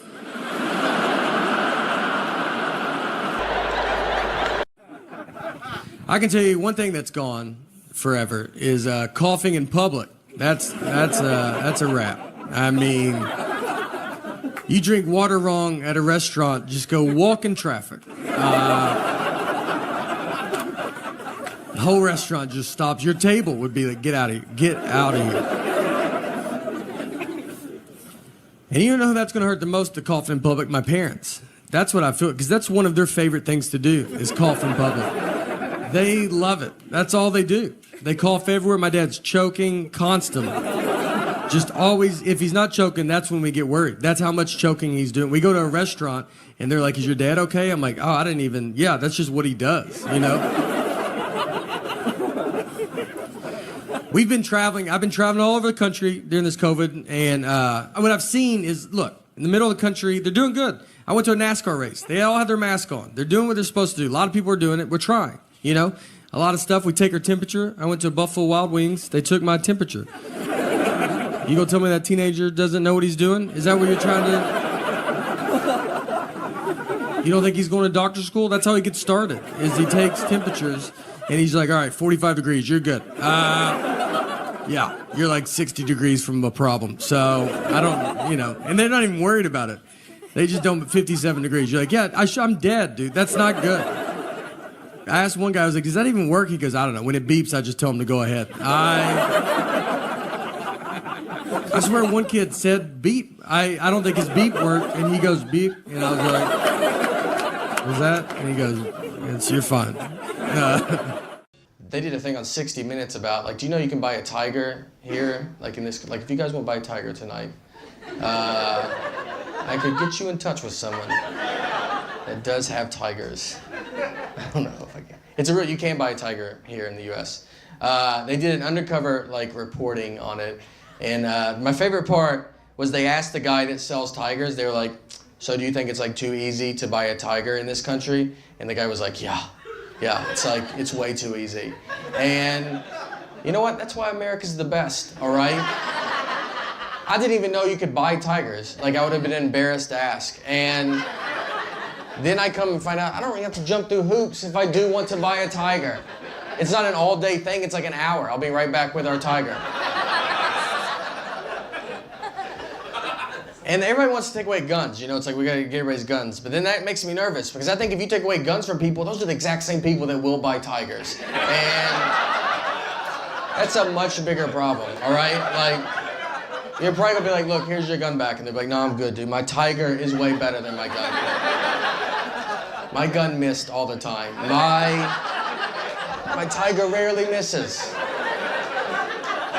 Even if he does miss, it's just for a second, you know? Like, it's never, like if the guy dodges, he's like, your dumb tiger missed. It's like, I mean, it did not. It is right behind you now. And yeah, he's pissed about it. So I've seen 3 seconds of Rescue 911. I remember walking through the living room. My parents are watching it. I look at the TV. A guy has a ski mask on, and a woman is asleep with her feet out from under the covers, and he started rubbing her foot. That's all I saw. I kept walking. I don't know what happened before or after, but I know I've never been able to sleep with my feet out from under the covers because I accidentally saw that 30 years ago. And my feet get so hot, and I want to put them out so bad. I'm married. I'm still married, and thanks. Yeah. I like to say it, you know, like I'm at the same job, just like, yeah, no, still work there. Yeah, right out of high school. Only job I applied for. My wife will tell me that she always says that I don't like the way she talks, and it's not her voice. I like the sound of her voice. That'd be a big problem, I think, if it was like, it's your voice. I just hate it. Just to go to couples therapy and be like, can you hear it right? Like, it's not, you know, it's not fun. My daughter still sleeps in our bed, too. And parents don't like that when you say it. They're like, you got to keep them outside, don't look at them. It's my fault. So we had a kid late in life. We have one kid. And so we're kind of hitting all the sites. And I would be, when I get home, I travel a bunch, and I get home, I'd want us to all sleep in the bed together. And I've kind of built up a habit now, and it's happening. So it's tough, though, because kids don't know how to sleep. I mean, she makes king bed feel like a twin. I mean, I'm on the edge. When I sleep alone in a hotel, I have to sleep with my head on the nightstand. It's the only way I know how to go to bed. She gets sideways, upside down. If you woke up upside down tomorrow, you would go to the hospital. She's also apparently going through menopause because she's the hottest human being that's ever lived. I'm not freezing at night. She just kicks all the covers off, and you're like, yeah, no, you go ahead. It's your bed. We're lucky to be in it. She's got to get out at some point, you know? I don't know. She'll be 37 years old. Hey, can I get in the bed with you guys? Her kids are upstairs asleep in their bed. Her husband left a while ago. He ain't gonna put up with that. Annie was getting put down. She was a hunting dog, and she was terrible at it. And she was bred to be a hunting dog, and she was just like a misfit toy that just didn't do it. She had no awareness about her, like the senses that dogs have. We had turkeys in our backyard once, and I let her out to go chase these turkeys. You know, retired hunting dog, figured that's fun. And we have a very normal backyard. It's not Yellowstone Park. You can see all of it at all times. I like push her out, and she just pees and then comes back in the house. Never sees the turkeys. And I'm just looking at her like, you didn't feel anything? Like nothing was going, like I sensed it as a human on the couch. I felt there was turkeys outside. You want to take just one lap around, see if... And there's a guy... Marriage fights are great because they're all very dumb. I would say 90% of them are dumb. 10% the cops show up. But we got in a fight once over chocolate milk. We didn't talk for 24 hours. What happened is I brought chocolate milk home, and she was like, why did you bring it home? And I was like, you're supposed to drink it after you work out. And she was like, that's not true. And I was like, well, there's a commercial on TV that probably looked into it more than you did. So I decided to listen to them. And she said, that's just the milk people pushing chocolate milk. And I was like, you don't even know what that statement means. You don't know if there's milk people. And I think chocolate milk's doing fine. I don't think they're sitting on barrels of it. And they're like, we got to make up a lie. We got to get rid of this chocolate milk. She went to college, all right, and I did not. But she did not study chocolate milk. When is it good and not good for you?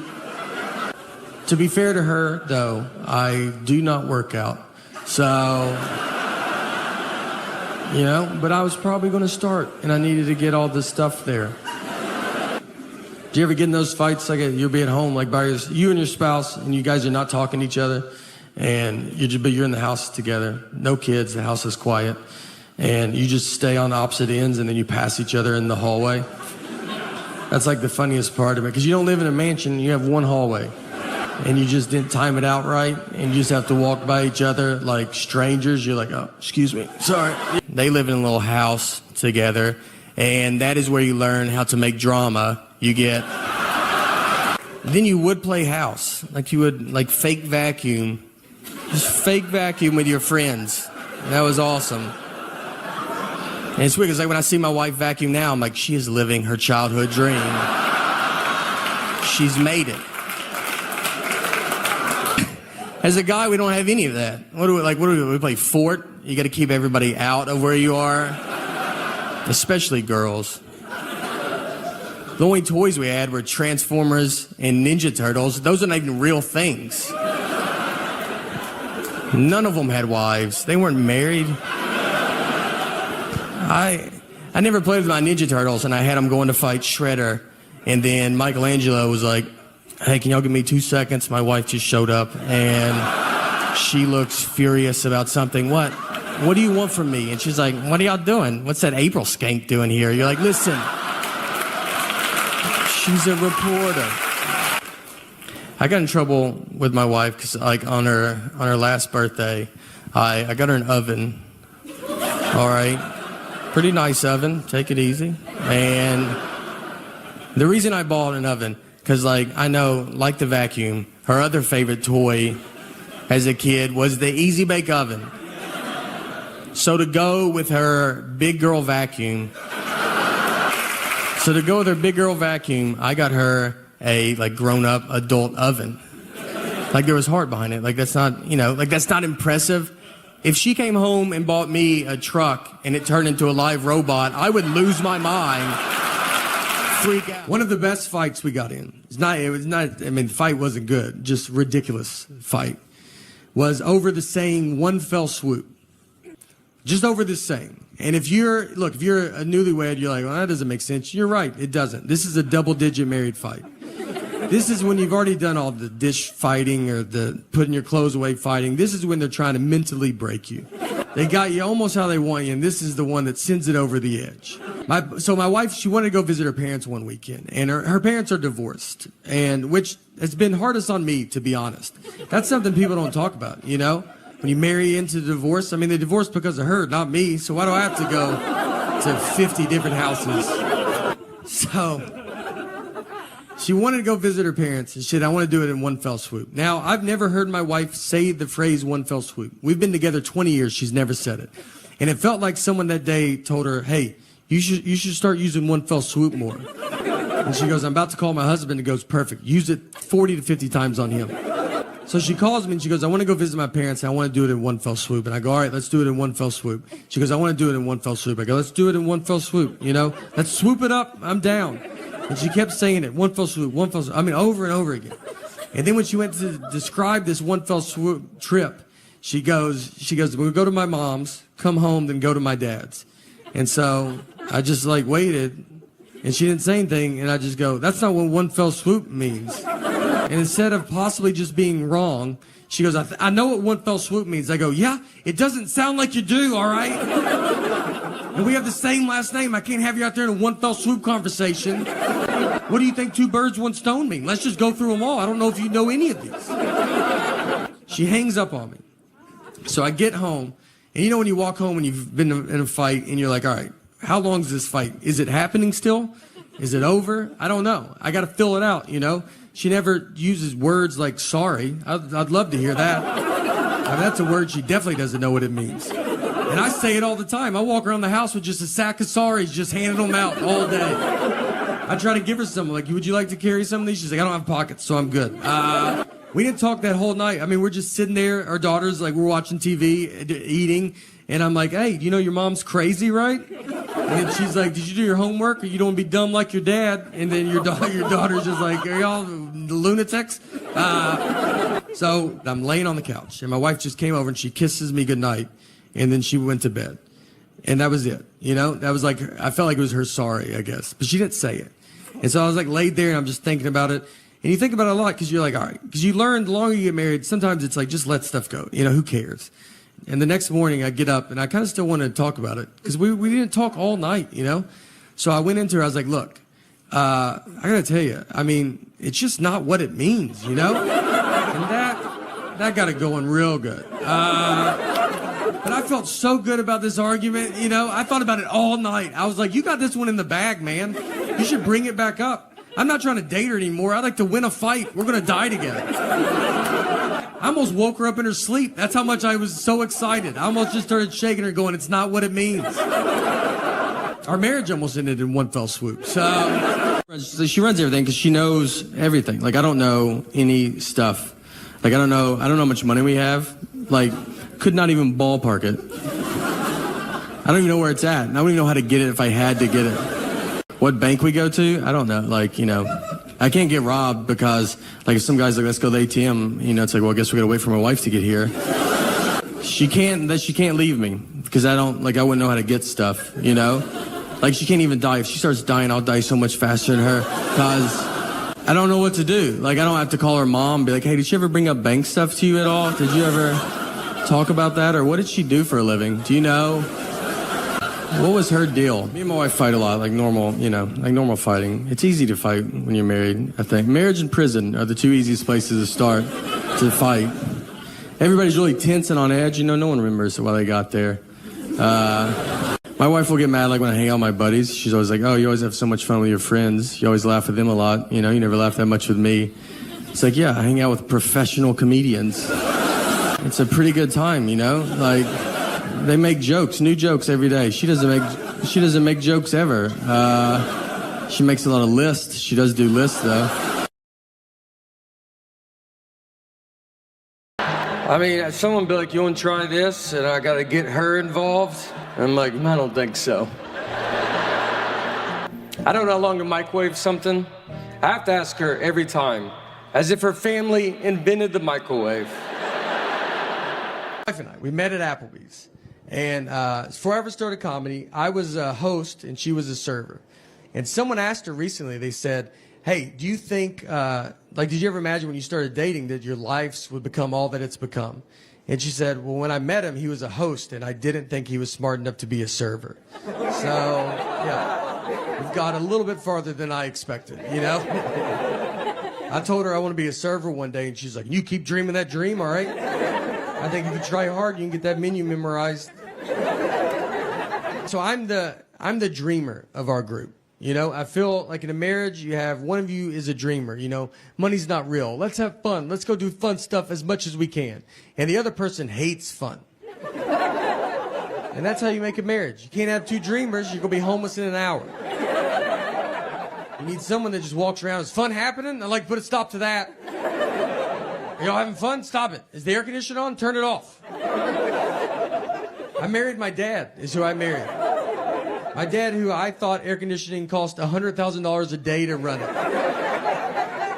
When we would be on car rides, I thought if you turned it on, your car exploded. Like just gas, you were out. We're out immediately. Did someone turn the air conditioner on? My wife's always around, too. I feel just always like near, you know, especially about home. It's like I married a cat that I'm like, you just always on me. If I do if I go to the bathroom, she's like, I'm going to paint the bathroom door while you're in there. You couldn't do it later? No, I had all the time to do it. I thought I'd wait till you went in, and that's when I was going to start. If I eat something she doesn't approve of, she just pops up, man. I mean, I'll try to sneak it. I could eat an Oreo cookie in the attic at 3 a.m. and I would bet my life a light would cut on and she'd be like, what are you doing up here? And if I questioned it, it was like, what are you doing up here? She's like, I'm always up here. This is when I do my attic stuff. She put Life 360 on my phone. That's so they can track you even when they're not near you. You might not even know you have it on your phone. It's worse than what the government's doing. I would rather the government track me than her. She just calls me, why are you at Krispy Kreme donuts? I'm like, look, I'm not gonna live like this, all right? If I want donuts, I'm not gonna lock my phone in a gym locker and go pay cash for donuts. I've done it, but I'm not gonna do it every time. God forbid I go to a store she has a coupon for. I mean, I'll be walking into the parking lot, just get a call, don't buy anything, I have a coupon. I'm like, do you think I'm gonna come home and get that coupon? Is that what you think's about to happen? I'm gonna try to pay more now that you called. I don't even know if Target allows that, but I'm gonna try to negotiate up on this toothpaste. You better hope they don't ask me to round up. I'm rounding up. I hate coupons so much, and she's addicted to them. She will not let me leave. Like, I got a coupon. I'm like, I just feel so stupid. I'm buying deodorant, and I'm like, I don't have all the money, but I'm almost there. But I do have this coupon. One day, I hope to be able to pay full price. We are saving up as much as we can. We took a trip to Florida, to Fort Lauderdale, and her and our daughter are flying from Nashville, where we live, and I'm flying from Detroit. We're meeting at Fort Lauderdale's airport. I have to find them when they land. So I called her because I was about to take off, and I was like, all right, what time do you guys leave? She goes, noon. And it was 11:30, and they're still at home. I was like, Laura, I don't know if you even know what an airport is. But if that plane was in our driveway, I don't think you could make it.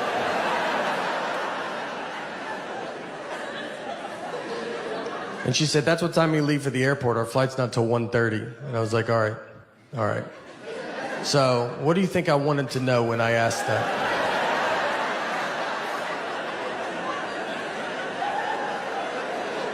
Is that what you thought the best time you could give me was a time that means nothing to nobody? What time did you go to bed last night? Just tell me that, and I'll just look up all the planes that land in Florida, and I'll guess which one I think you're on. She said, I'm sorry I don't talk the way you want me to talk. I'm like, I want you to talk like a regular person, all right? Like you've been around people before, you know? We didn't talk in Florida, I'll tell you that. If you go to Europe, just so you know, it's the most old. It's very old. You think we're old and you get there and you're like, good night. What have y'all been doing over here? You just walk around, they're like, that building is from 8. You're like, good golly.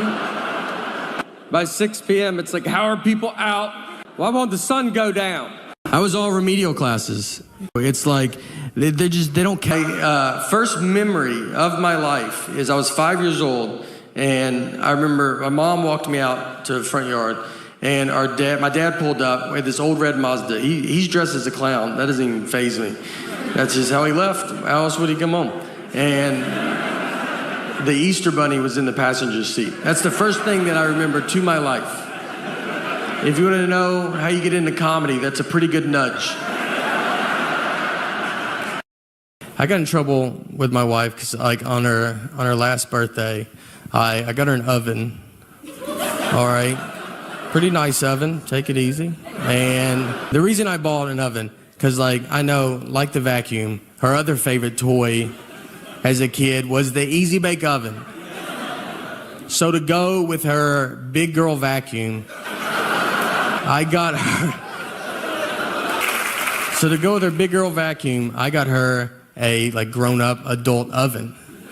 Like, there was heart behind it. Like, that's not, you know, like, that's not impressive. If she came home and bought me a truck and it turned into a live robot, I would lose my mind. And this old man walks up to me and goes, Olivia? He was looking for his elderly wife and saw me with no shirt on at a car that he does not recognize. None of this is enough to not make him say it. He was like, Olivia? I covered up and I was like, what's that? And he was like, all right, honest mistake. I was like, God, that hurts worse than saying Olivia. I don't know who he offended more, me or Olivia. I think we could both have a word with him.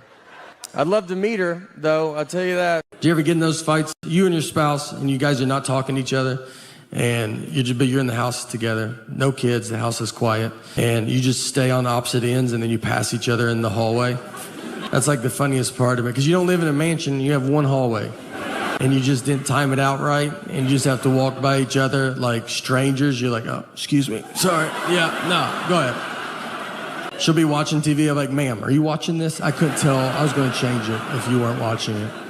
On a sadder note of sorts, we had to put our dog down recently, and it's a tough thing to do. You know, nothing was wrong with her. I'm just really busy right now, and she was very sick. That was a joke. All right, that was a joke, and she would have loved that joke. So don't you worry about it. That's the type of humor she had. She was a rescue. It's not your labradoodle humor, all right? It's a little darker. My parents are getting older. So my mom, we had her go pick up our daughter recently at a friend's house, and I texted her the address. She drove to the wrong house. So she knocked on the door, another grandmother answered. Well, this is not good. This is like two dogs seeing each other through a fence. They're gonna be there for a while, you know? So my mom, she knocks on the door. My mom goes, is my granddaughter in there? And that lady goes, I have 3 grandsons, so no solution. Just 2 grandmothers, do you have stuff? I have stuff too. They talked for 30 minutes. It's a wrong door. I had to go get my daughter, then find my mom. God forbid I go to a store she has a coupon for. I mean, I'll be walking into the parking lot, just get a call, don't buy anything, I have a coupon. I'm like, do you think I'm gonna come home and get that coupon? Is that what you think's about to happen? I'm gonna try to pay more now that you called. I don't even know if Target allows that, but I'm gonna try to negotiate up on this toothpaste. You better hope they don't ask me to round up. I'm rounding up. I hate coupons so much, and she's addicted to them. She will not let me leave. Like, I got a coupon. I'm like, I just feel so stupid. I'm buying deodorant, and I'm like, I don't have all the money, but I'm almost there. But I do have this coupon. One day, I hope to be able to pay full price. We are saving up as much as we can. Do like a lot. Like she asked me recently if I would take a bullet for her. And look, here's the deal with that.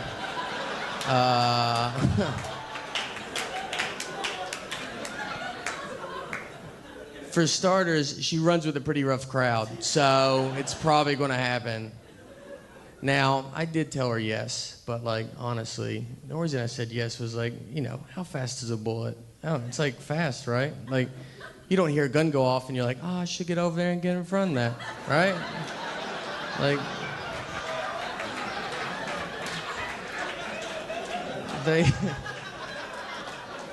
all I gotta do is like, she'll get shot, then I'll just dive like right after she gets shot. So like I'll dive, and then I'll be like, did I get it? I'll feel around. Look, I know her, all right? She's gonna be mad at me about it. She's always mad. And she's like, no, you didn't get it, like you get nothing. I'm like, oh, great, she's starting a fight. That's what she's doing. So I'm like, well, that wasn't reasonable to ask me to do. Did you ever think of that? Yeah, it's a bit unrealistic, all right? How fast do you think I am? If you want to ask your spouse to protect you, like a realistic question, you should ask like, hey, would you take a sword for me? That's much more realistic. You're going to see a sword. If you ever get stabbed by a sword, you knew you were near a sword for at least half an hour. No one pulls a sword out, and you're like, I didn't know you had that sword. No, we all knew. Everybody knew, all right, sword people are the worst. That's just the way it goes. Here's the bad part, too. If someone did break into our house, like I don't have a gun to protect us. You don't have a pocket knife. That's all I have. That's going to do nothing. I could hope to aggravate him at best. I would like cut him and be like, you just ripped my shirt, and then we'd kill both of us. That's best case scenario with a pocket knife. Because I don't know how to use this knife in the middle of the day, much less I'm going to wake up out of a dead sleep and have some kind of knife skill I've never had before.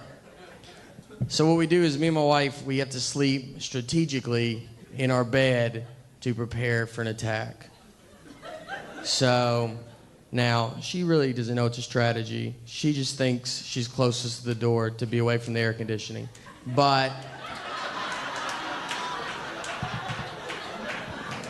there's much more to it than that. So she's here. So the plan is like the guy's gonna come in, right? And she's gonna lunge at him. Now, she might go, yeah, it felt like a push. Well, it's not a push. It's the very beginnings of a lunge. So I need to let her know, hey, by the way, I have a strategy I didn't tell you about. This is the beginning of it. You gotta go. So she will lunge. Now, she's from Alabama. She's pretty scrappy. She'll put up a good fight. I know she will. At least a good enough fight that I can be practicing with my knife on my side. I'll like stab at pillows with it. So when he gets to me, I'll be like, I don't know if you looked over here while you fought my wife, but like that used to be one whole pillow. So, sure. My wife gets mad because I don't like any of her photos. She's like, why don't you like any of my photos, you know? And it's like, is this not enough, us living together and stuff? I don't, and I did like it. When we took it, I said I like it. I told you I like it. I looked at it, I'm in it. I'm in the photo. There's not much more I can do with this photo. We've been together my entire life. Since we started dating when I was like 21. I'm 37 now. And like I went from like my mom to her.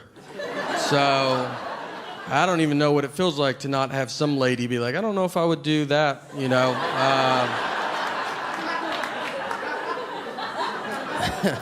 And now we have a daughter, so I'll never know. I'll never know. We drive up, we park, and we're walking up the trail. So we're going up it halfway. I mean, I can barely breathe.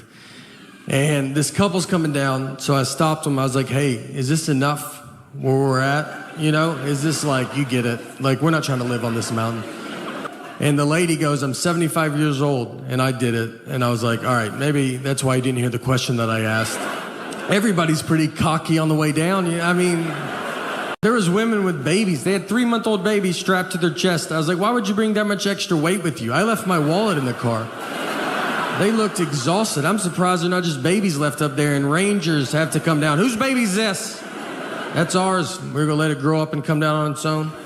So me and my buddy, we rented a car. He's driving.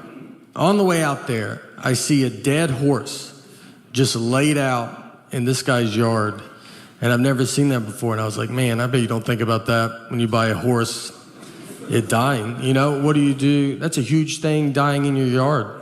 You can't just scoot it off into the woods with your foot and try to get another one that matches before the kids come home. You have to tell your wife to keep the kids away for a month. You got to Google how to move a dead horse. You got to probably try to get another horse to help you do it. And that's not easy. That's what the blinders were invented for, because it's like, just look ahead. Don't worry about what's going on back. No, look. Or you got to get your friends to help you do it, and you can't spill the beans too quick on that. You think it's hard for them to help you move a couch? Try a dead horse. You got to lie to them, like, we're getting a divorce. Just come over. Bring your truck and some gloves.